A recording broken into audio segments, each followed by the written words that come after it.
The Undertaker has officially retired from WWE. Welcome to Aftermath Digital TV, everyone. Caroline here with the boys. And Jimmy, I think I'm going to give you the floor right now on this one because The Undertaker is your guy. So I want to hear your thoughts on maybe his entire documentary series and the fact that he's retired. Yeah, I am definitely quote unquote an Undertaker guy. It's bittersweet, man. I love the fact that he feels that this is the right time for him, and the entire series was fantastic because, like we said before, in an era where people like him were so protected, you never got to see the real Mark Calloway. All you saw was the Undertaker. Now we got to see the real him and see that the trials and the struggles that he had going forward later on in his career and what was going through his mind and his ideas of how he wanted to go out. I have to agree that I think that Boneyard match with AJ Styles, it was the perfect ending to a storied career because we got a little bit of all the Undertakers.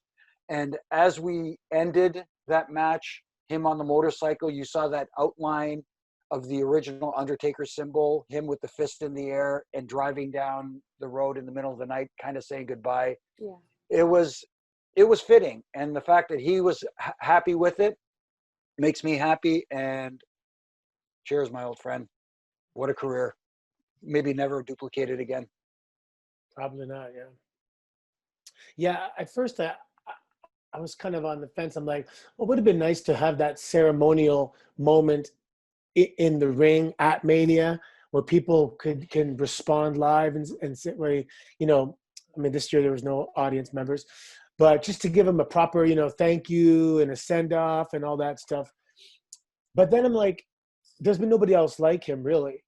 And to retire at the end of a docu series is unique, and he's unique. So that's kind of fitting too.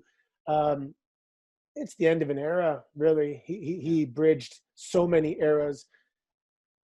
He fought Hulk Hogan when Hulkamania was still in its, prime, so to speak, in the Attitude eras, and then he just was the constant, So anyway, it's and I'm glad I got to meet him and talk to him and learn from him, and he's a great human being. And that's it. That's the end of a wonderful chapter. It's the end of a great career. It's the end of a great character. The Undertaker came in when everybody had a second job, and his second job was he was a wrestler and an Undertaker.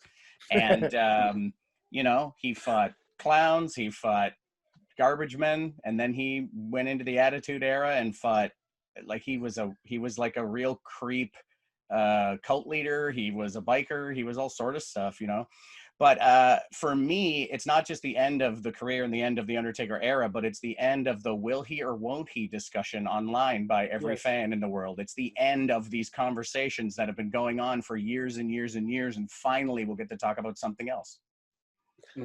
Yeah, one thing. Sorry, Caroline. No, you go ahead, AC. Go ahead. Like Jimmy said, it kind of gave an inside look to what was going on in his mind. And watching it, I would say to myself, man, he must be going through this, and maybe because I wrestled or because I can see the look on his face, or I don't know what it is, but he was going through all this stuff that I thought, man, he must be going through this, and he keeps coming, and I thought he was waiting for the perfect match to finish with like there's just that last perfect match, and I thought he was stuck on that. But like, not to cut you off, but like you said, AC, you're seeing him go through those internal struggles. Yeah. But at the same time, him being put on that pedestal as the locker room leader, again, not by his choice, by the choice of the locker room. He felt in his own heart and his mind that he couldn't show that stuff to the rest of the locker room. He had to be that strong figure that, like I said, whenever he offered constructive criticism, he never got hot at anybody. He never got mad. It was always, hey, offered his advice, was always open to people to come to him. So maybe it was him just trying to guard that side of him and not let people see that. Yeah, and it's tough because if it was up to the locker room and the WWE universe, he would make WrestleMania appearances for the next 10 years. Yeah. Just, hey, if it's a limited capacity, that's fine. His entrance is what I want to see anyway. Yeah. But again, that's been thrust upon him, and he's using his judgment as opposed to, and that's the conflict. His judgment and his sense of responsibility to the WWE universe was so strong and tremendous that he kept coming out for them, and eventually he's going to say, guys, I just don't want to disrespect the ring, the industry, myself, by going out there and not being able to do what I do at the level I want to do it. So where does the Undertaker rank amongst the greatest of all time in WWE? And I was told this can't be a Mount Rushmore answer. It has to be like, where does he rank? 1, 2, 3, and so on. You guys tell me your opinion. Okay. I'm just going to put it this way. I mean, you could try and break it down into in-ring performance, technical ability.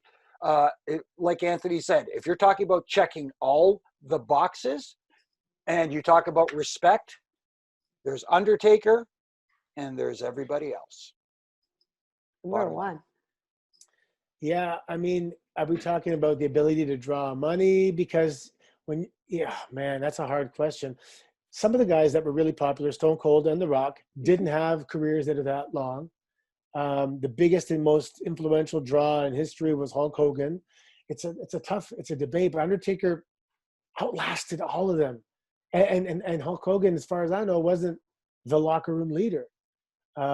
Stone Cold definitely had an influence in the locker room. Oh man, that's one or two, top one or two. Yeah, I'll be controversial. I'll say top one. How dare you? I would say 1, 2, because I think about it now when you hear a SuperStars entrance, what gives you chills? Who are you most excited to see come back? And we were talking about this last week on our stream, that if we walked into like a Metro or a Loblaws and we heard like the Undertaker's bell and the lights just went off, we would be like, oh my God, he's here. Do you know what I mean? And I don't know if anyone else will ever have that kind of impact. I think that's almost like a universal sound. I wanted to make it my text tone at some point. Oh my God. I was sick one time. I was living in Louisville, Kentucky, and I was under the weather, and I was laying on the couch, and there was a college football game that was playing.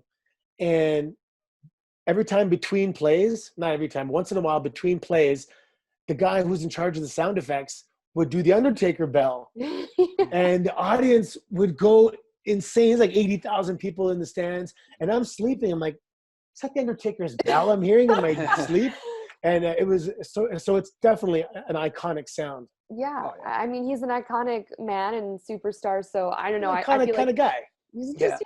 And like Nug said earlier, he was the one constant throughout those different iterations from way back to facing Hulk Hogan.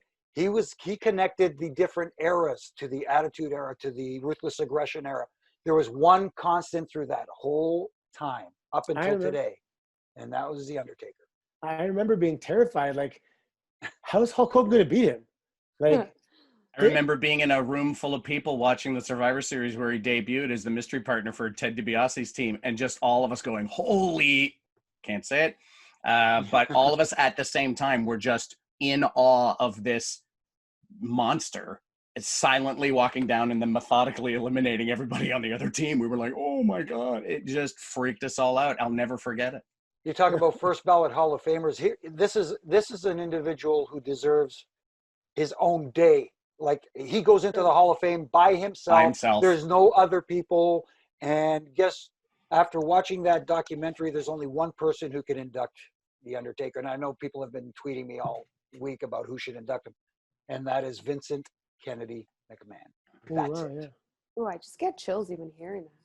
Aftermath TV fans, let us know what you think about The Undertaker's retirement, where he ranks among the WWE's greatest of all time. We're on a live stream every single Friday at 12 p.m. Eastern Time on Sportsnet, YouTube, and Facebook. So we want to hear your questions. We want to hear your comments. Come say hello. And in the meantime, if you can, just hang out with us on Twitter using the hashtag AskAftermath and let us know what you think. Always. We love to hear from you.